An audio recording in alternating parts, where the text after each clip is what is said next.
In order to reach a younger demographic, tonight's disclosure will be read in teenage slang. The views expressed in the following podcast are basic AF.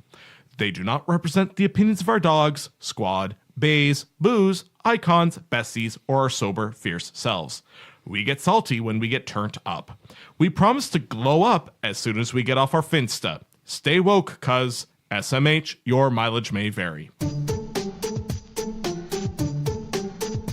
Welcome to Two and Change. The people are real, the drinking is real, and the opinions, unfortunately, are also real. On today's show... Hey, Tim, is that a Huawei phone? Oh, yeah, it's a P20. Anyway, on today's show, we're gonna... That's a little intense. So we discussed the whole Huawei situation here. No, you better hand over that phone right now. No, wait, chill out. It's just a phone. You son of a bitch. Hey, we're supposed to be watching our language now. Man, what's with the heat in here? Oh, hey, what's in this drink? What? You son of a bitch. That is absolutely not okay. I'm just introducing tonight's topics. Chill out. Enjoy the show. Give me that phone. No. Give me the phone. That's my phone. No, it's mine. You're not using Huawei on this fucking...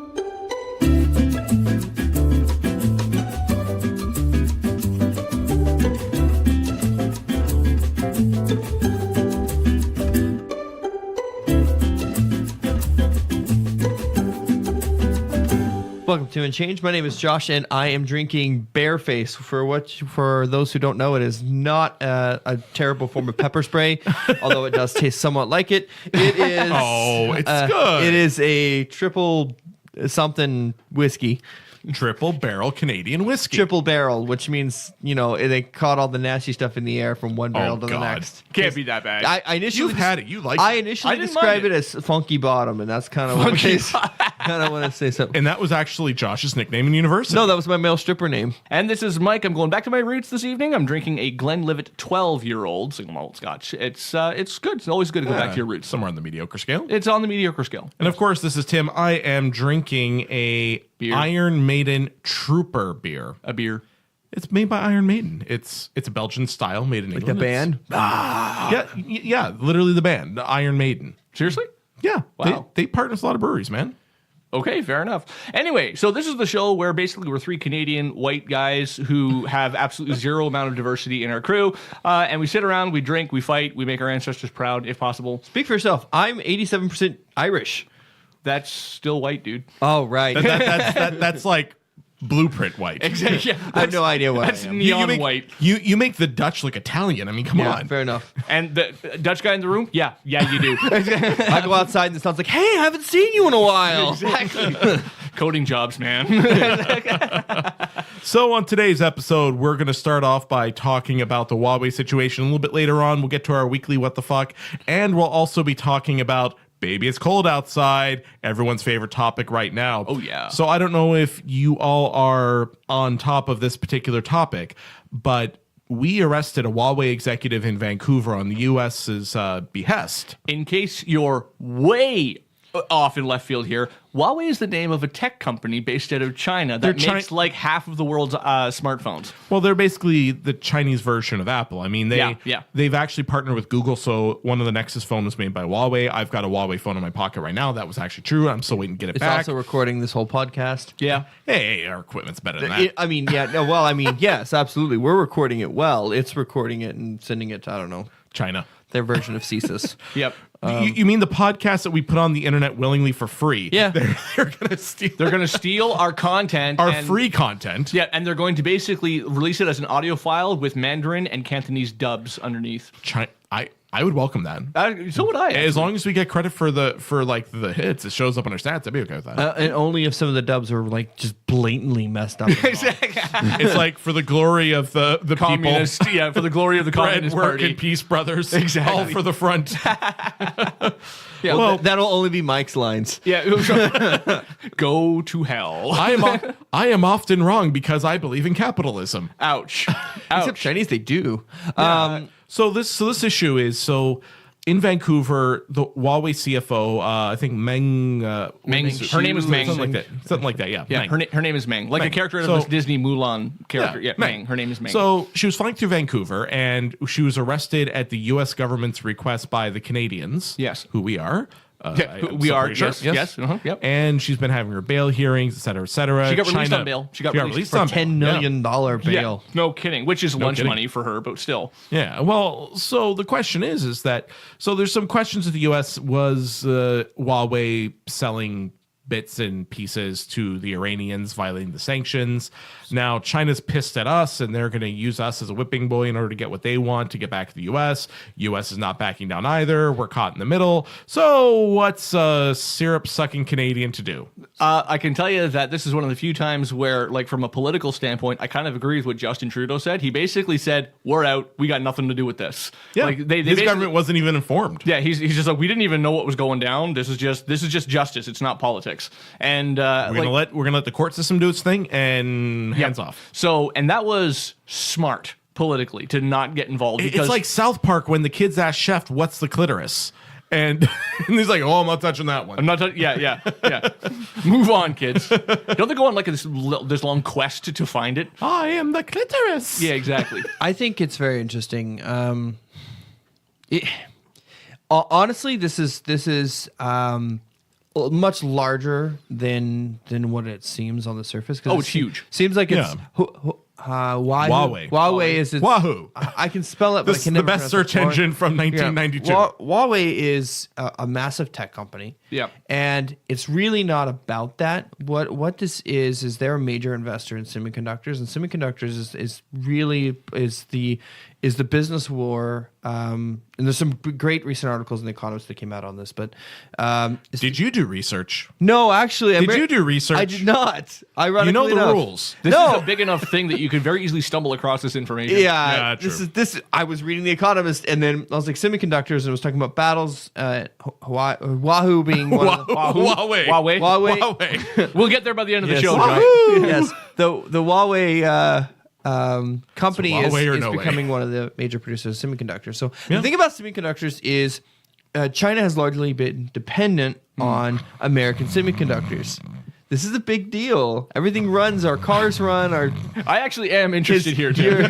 your CPAC machine runs on semiconductors. Everything else, okay? Well, it's not just that. They also manufacture a lot of telecom equipment that's do. going into the 5G networks that a lot of countries, especially through South America, Latin America, et cetera, are purchasing. And Australia and New Zealand literally just banned Huawei. U.S. is pretty much threatening to do the same thing. Canada, it's the Five Eye countries. Yeah. Britain's banned them. So this taking this or putting out this arrest warrant for the CFO, which is a big swing all of a sudden. Yes. This is about the semiconductor battle and the tech battle that's happening between China and the U.S. This has nothing to do with this Iran thing. So you think this is a trade war thing? Oh God, yeah. I actually So the U.S. wants basically is using us to conduct their trade war. Absolutely, More or less, yeah. 100%. Because I do not like the idea of being basically the U.S.'s whipping boy, and then China's turning around and making this about us. I mean, if China requested to arrest a U.S. citizen on a legal warrant,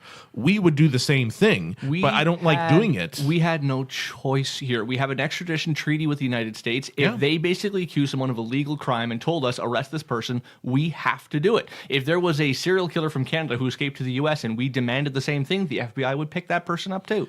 And if they happen to be CFO of, well, I'm trying to think of any tech company. They might not actually send a serial BlackBerry? killer down there because of the risk of death penalty, so they wouldn't actually necessarily send yeah, so they somebody can't. for the death penalty. Okay, fair Yeah, enough. so that's something they don't do.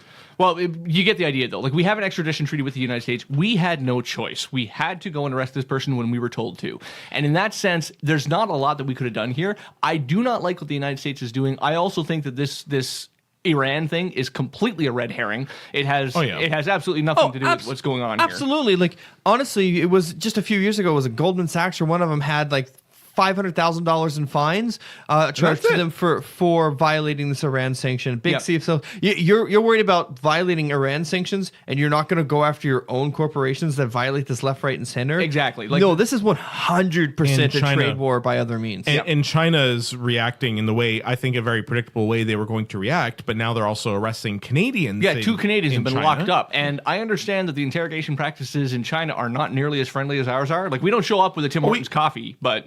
we pretty much do. We pretty much do, yeah. But sorry there, eh? Got to ask a few questions there. Exactly. First question. What kind of Timbits do you like? Yeah, exactly, yeah. So we Was picked that you up. that's 2 doubles then. Yeah. Okay. We picked you up, because the FBI told us that you were up to no good, So we had to pick you up. Sorry about missing your flight out of Vancouver, Oh, no, we'll give you a ride. No problem. Yep, we'll give you a ride to not necessarily where you want to go, but yeah. Our stereotypical Canadian Oh, it's accent. terrible. I love it. It's terrible. Yeah. So Iran is obviously a red herring here. It's just a distraction from the main issue. We are being used in an American trade war. The problem is there's nothing we can do about this. Like, we are stuck between 2 superpowers here. And Yep. But there's more to it than that. Even than that, Huawei is apparently. The big beef about Huawei that I'm reading about, and that is all over my newsfeed. research. And it's not research. This is just all over the If place. it comes out organically, it's It fine. comes out organically. Like, apparently, everyone is worried that China but could spy on Western nations using Huawei tech. Well, the big issue is that Huawei's founder and a lot of their key stake employees were part of the PLA. Yeah. People's Liberation Army. Is that so? Yeah. Yeah. But here's the thing, though. Don't they have universal conscription? So wouldn't it be kind of hard to find anybody in any sort of high position who does not have some tie to the damn government? Exactly. So, I mean, I think that's a bit of red herring now. Well, the problem is that Huawei claims that they don't use any of their tech for espionage. The problem, and we believe them, they don't. So Huawei is not doing anything wrong. But we're okay with Foxconn having a factory in China. Even though they're it is also true that corporations in China must obey the Communist Party. So if the Communist Party says, of course, you will spy for us and you will not tell them, Huawei has no choice but to comply. So very similar to what the U.S. government did to Apple and Google, then. Which is exactly same why fucking thing. And that's exactly why I'm calling bullshit. Yeah, it's the pot calling the kettle black. Like, Oh, this is no 100% a red herring. kidding. They're saying, China can use their code to spy. Well, that's exactly what the U.S. did with Google and Apple and Microsoft. All it is somebody else that's just as big as them has now entered the playground, and they're all pissy about it. That's literally what because this they were is. too stupid to realize that they were growing. And we're getting 60s. fucked in this. I mean, so apparently China has a strategy. I'm gonna completely get this wrong. Yeah. But it's something like kill the snake, scare the monkey. Yeah. So basically, you beat the shit out of. It's sort of like being the bully in the playground. You beat the shit out of the smallest kid you can find to scare the shit out of the medium-sized kid because they know that you're a fucking violent psychopath. That's literally it. And that's we're the small kid in this. And China's the big one because they're the ones who are now arresting Canadians. And so is the U.S. though. Well, yeah, and it really comes down to those two. I hate being caught in the middle of this. We are like Saudi Arabia, China. Yep. We are suffering the fallouts of these fucking U.S. trade wars. Yep. This is why in the last episode or 2 episodes ago, you're talking about diversifying our trade. Which, how are we agreements. supposed to do that now? We're not going to get a free trade deal with China over this. Well, here's the thing. Do we necessarily want a So free here's trade the deal with China? really That's the messed thing. up thing, and this is encroaching on our sovereignty as a country. One of the really messed up things about the UNSCA or whatever you want to call it is that we have to get permission from the U.S. to make a trade deal with a free trade deal with China. Actually, We have to get their What? approval. I didn't read that. I actually just read that because like my conservative MP sent out a thing that was trying to bash Justin Trudeau and it mentioned that, and I said, "Say what now?" I had no idea that was in there either. Yeah, it's pretty messed up. Oh, It's a jeez. concession we made that I thought was like, that's something we should have never made a concession to. We should never be hindering ourselves in trade deals. And I don't think we should have made Yumska at all. I mean, we really we should should have just told them to go fuck themselves. I mean, especially what's happening to and Trump rolled it now. out. We could have held out. We could have held out. Hang on. Well, Mexico was- They're not going to indict him. They're not. Like he's not gonna. There's some interesting stuff going on. I know in there's the past interesting couple stuff days. going on. You can't touch him. You can't. He's not gonna. Well, he's not gonna. that's what they said about Nixon. Oh, That's what they said about Clinton. Nixon got away. He was pardoned by the next president because he resigned. Trump's not going to resign. Clinton was still impeached. He was acquitted though. He's impeached and acquitted because they didn't have enough votes to actually convict him. Right. But I'm saying just because you're the president does not mean you're untouchable. No. We are in unprecedented waters is basically what's going on. We basically have an openly hostile foreign asset in the fucking White House. I think that if they do actually remove him from the presidency, it will be because he won the second election. Okay, so we're getting close to our second break here. So, quick final thoughts on the Huawei thing. What's the fallout going to be? It's not going to stop. This kind of stuff is going to keep escalating until either something bad happens or somebody comes out on top. Because the U.S. is becoming second place to China, and they're having death row tantrums. They are. That's the reality. I personally think that all of our money we are thrown in with the U.S. It's like a marriage at this point. We are, yep. Where we have too many assets intermingled, et cetera, that a divorce is going to suck. Yes, it will. And if that's what it needs to be, so be it. But at the same time, U.S. is not number two. U.S. still has the world's largest economy, and it is still and China's growth is finally slowing. U.S. economy is heating up. So I think regardless what pony we wind up backing, I mean, we're too thrown into the U.S. at this point, especially being a Western nation, that we're kind of stuck going along with the U.S. I don't like it, but I mean that's kind of where we are. My final thought on it is that I think that we should have accidentally let Ming get on the plane and get away. I think that we should have quote unquote accidentally not arrested her. Yeah. All right, so we're gonna have to leave it there. Accidentally. Oops. Accidentally. Yeah. Okay. Yep. Oh yeah, we meant to give her. We were just turned around getting her Timbit order, and then. Yep. Oh, we should have arrested somebody temporarily who looked a little bit like her and went, "Oh, that's not the right person." Eh? Oh, sorry about that. Okay, so we're gonna take a quick break here, and when we come back, we're gonna talk about what's on everyone's mind. Baby, it's cold outside. Say, what's in this podcast?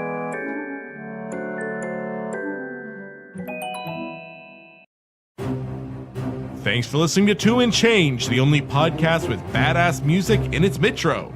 Pretty sure this music is supposed to be for a movie preview or something. This summer, Tim, Josh, and Mike approach microphones and talk about idiotic nonsense.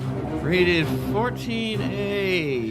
Oh, stop. It's not that bad. Check out our blog at twoandchange.ca and follow us on Facebook and Twitter. Come visit our YouTube channel for more exciting content. Coming to your headphones this summer. Whatever. Hope you're enjoying the show, everyone. Dun dun dun dun!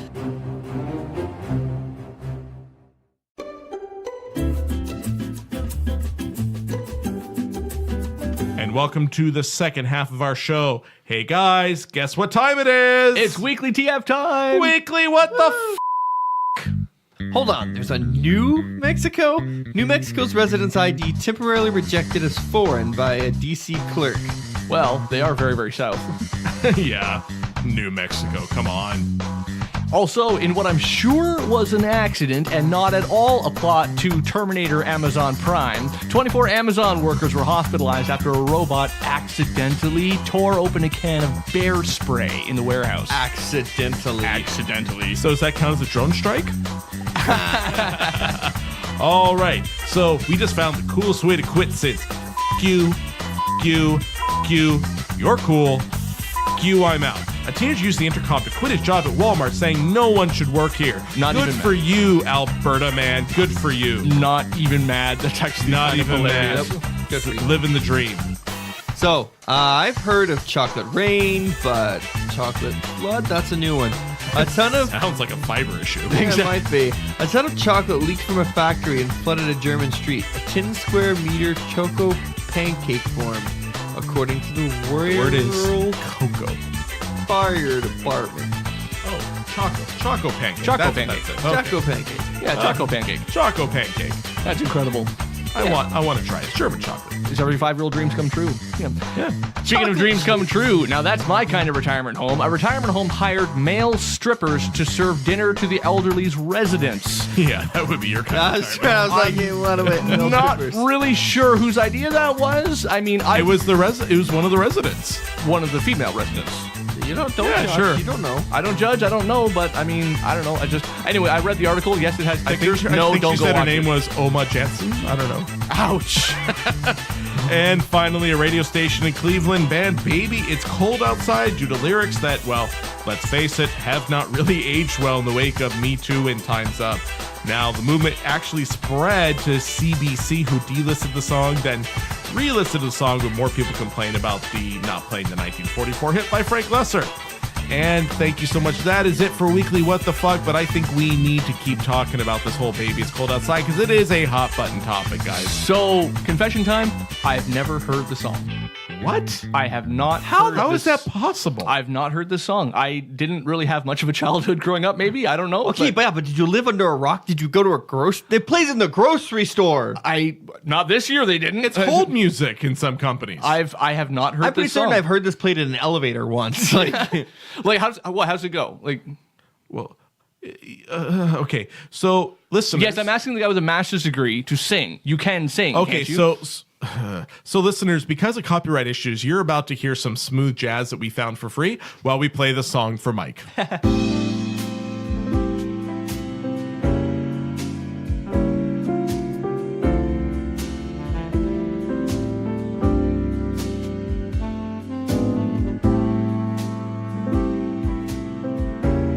So, Mike, that's the song. What do you think? Okay. It is a little bit rapey, but I wish we could have Context. I wish we could have Context. videoed this for my copyright was a problem of him watching. Going, Okay. This is what people are saying. It's a little bit rapey. Okay, now keep in mind the one three line white about dudes. what's in this drink.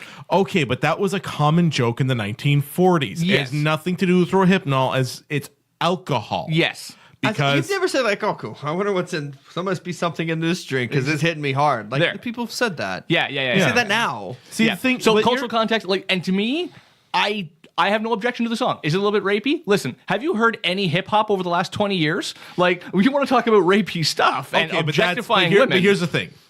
That's a different argument, though, and that's let's be intellectually honest here. Sure. Okay. So we can't say, well, that's rapier. Why aren't we doing anything about that? See, that's kind of That's a whataboutism. That's a whataboutism. It is a whataboutism, except that it can also be a legitimate calling out of a double standard. That you're allowed to play filth over that. Like, do you guys remember that song by Shaggy? Wasn't Me.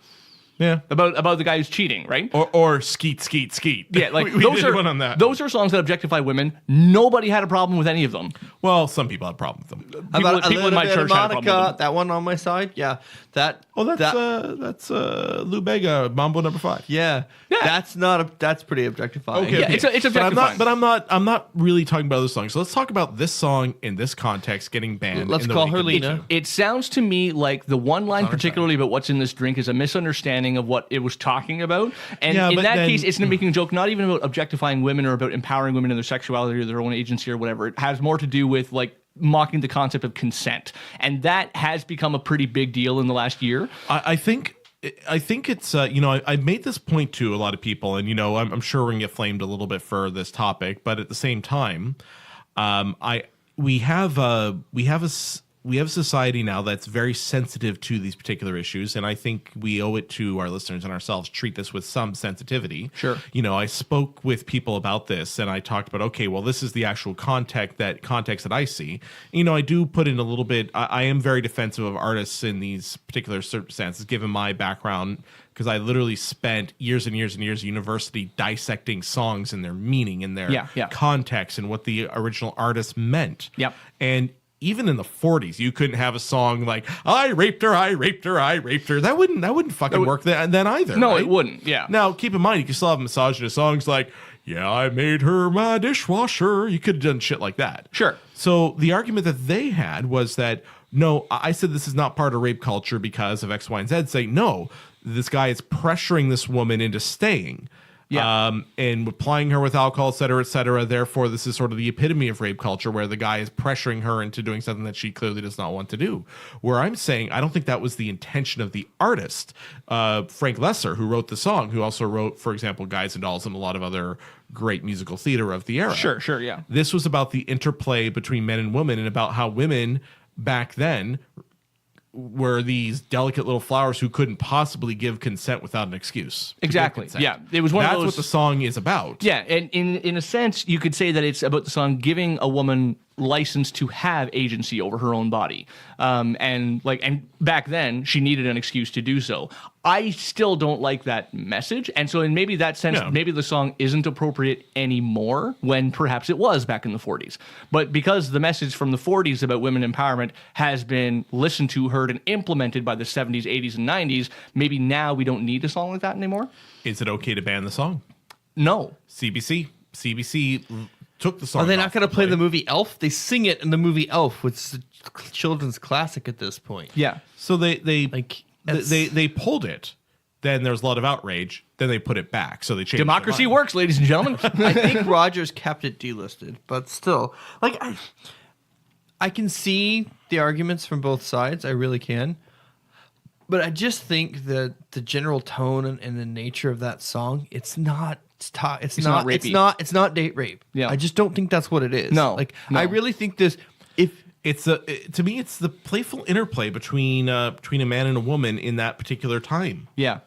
I mean, I think people maybe impose what they want. People hear what they want to hear on these songs. Yeah.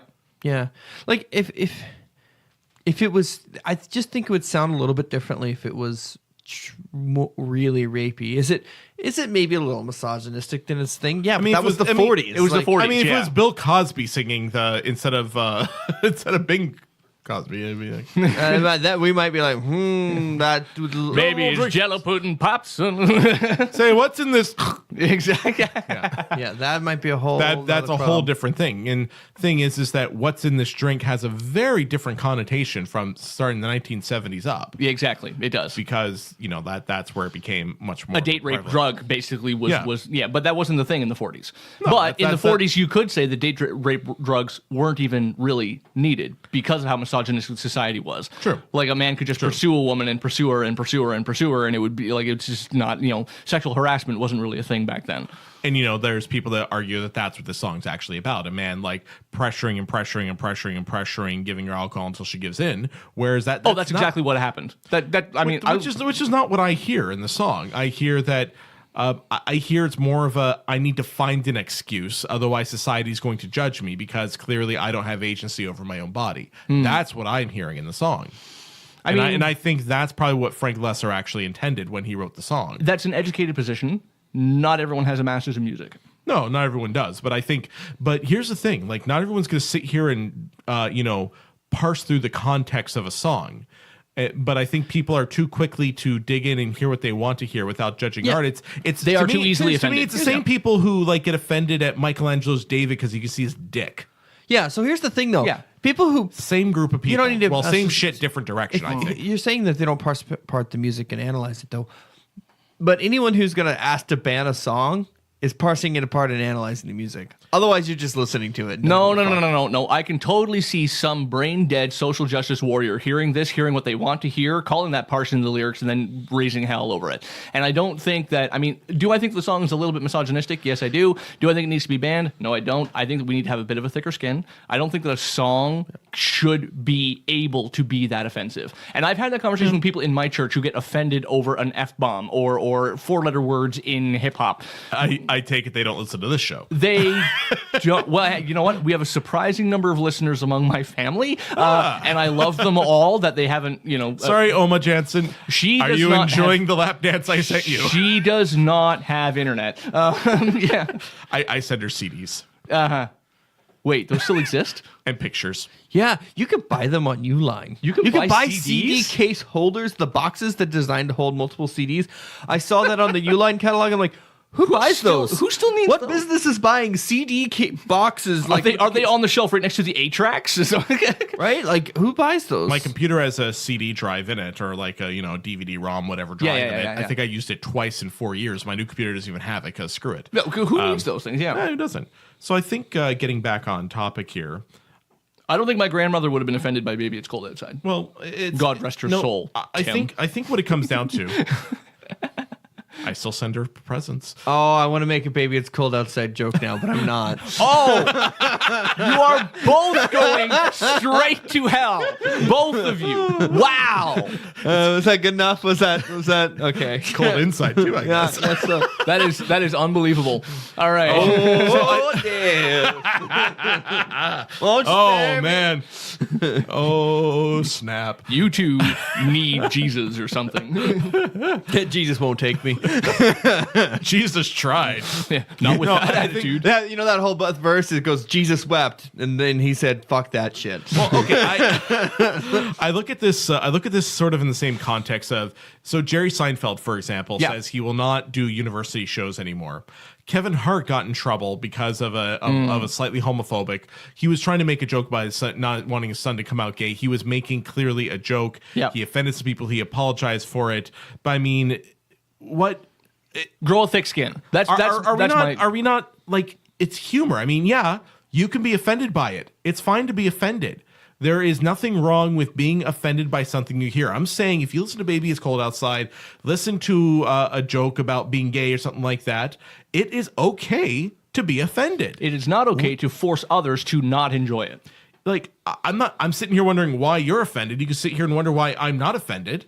But at the same time, just because you're offended doesn't mean you are correct. The thing that always gets me with this kind of stuff, and I get it, and I get it from a lot of songs, and I understand that, you have to change language is important, and changing language in music and art really shapes our culture, which makes for greater social change. I get that argument. But at the same time, this is your hill that you're choosing to die on. This is where you're putting your efforts with all the problems in the world and all the issues around misogynist and rape culture and everything else. This is where you put your efforts. What would make more sense? I mean, rather than fight and get a song banned, how about you talk about it in context? Yeah. How about you talk about this was a view in the 1940s of women. This is why we don't support this view anymore. That's a much stronger lesson than saying, I don't like it, ban it. Well, actually, that is a much weaker position. I don't like it. It's reminding me of this project back in high school where we actually had to read the book Tom Sawyer or Huckleberry Finn. Huck Finn is where the N-word's yeah, exactly. And it's got the N-word all over the place. It's like 200 and something times. Yet we don't ban it, even though it's a highly offensive term. It really is. We don't ban that book because it was accurate to the time, and it was also not a pro-slavery book. No. And it was, and that's in that sense, it was this very. I don't think this song is pro-rape. I don't think it's pro-rape. I don't. And like when I remember about that book, we actually divided the class. I know, controversial position. Yep. We are not pro-rape on the show. Yeah. I don't care how many listeners we lose. Exactly. Yeah. Yeah. We are not pro-rape. Mr. Trump, if you're listening, stop listening. We don't want you. Unless you want to come on the show, we'll happily have you here and roast you. No, we won't. He can go fuck himself. Are you kidding? It'd be great for the ratings. Then he can go fuck Exactly. Exactly. I'm not going to turn down that kind of traffic. But I do remember. Ads. I do remember back in high school when we did Huck Finn or Tom's, like when we did that book, we actually split the class up into two teams, and we had a debate as to whether the book should be banned or not. And there was we had people on the one side, people on the other side, and we had a big debate over it as to whether or not it's okay to sample from history to prove history wrong. And that debate still rages on, as far as I know, every year in that. I think the big problem I have is that when you talk about banning a work of art, because we don't necessarily have to like art, no. But when we talk about publicly banning, especially from a national broadcaster, banning a work of art, that should be an extremely tough discussion to have. That should not be knee jerk. Yeah, that should not be. And I'm not saying that we should never ever ban something. It does feel knee jerk. It kind of came up out of nowhere. It did. Yeah. It was knee jerk because, that needs to be a very serious thing. To me, it's like saying, well, Don Giovanni, he basically raped Zerlina in Mozart's opera, so we should ban Don Giovanni. Okay, let's ban it. Well, no, you're kind. No. Yeah, no. There's and here's it's a morality play. He goes to hell in the end. I'm the libertarian in the room. I oppose all censorship of any kind, even if I find the art to be disgusting. But if you take an example, the book Mein Kampf is banned in Germany. And on principle, I'm opposed even to that, but I get it. I understand why. That's it. There are things like that, and I think a good example is the fight to get rid of Civil War heroes statues in the South. Yeah, well, because those weren't made after the Civil War. That was made in the 1920s to promote Jim Crow. So listen, again, historical context matters, and we can't lose that. Anyway, listeners, we are at the end of our show. If you bared with us, thank you so much. Bore with us. Bore with us. Bored. Bared with us. I'm glad you bared with us. You did not bared with it. Bore with us. Okay. I'm glad you stuck it out with us. Very good. And if we offended you, we apologize that you're offended, and that's okay to be offended, but does not make you right. It doesn't make us right either. But if you want to continue on with the conversation, check out our website, twoandchange.ca, or check out our Facebook. We are posting a lot of content there. Also, continue to listen to our show, iTunes, Spotify, Podbean, Google Play, wherever you get your podcasts. And for Two and Change, I'm Tim. I'm Baby. It's cold outside. I mean, Josh. I'm Mike. We'll see you next time. Well, we covered a lot of territory. I heard a song I'd never heard before. Yeah. And We went from Chinese cell phone makers to Baby, it's cold outside. I mean, this is the new format. Yes, I love this new format. This is working well. I like the variety, so we don't get exhausted on topic. If I ever quit a job, I want to quit a job where there's an intercom that I can pick up the phone and be like, so I quit, and before I go, here's what I want to say to everybody. So what we can do is figure out how to make those changes.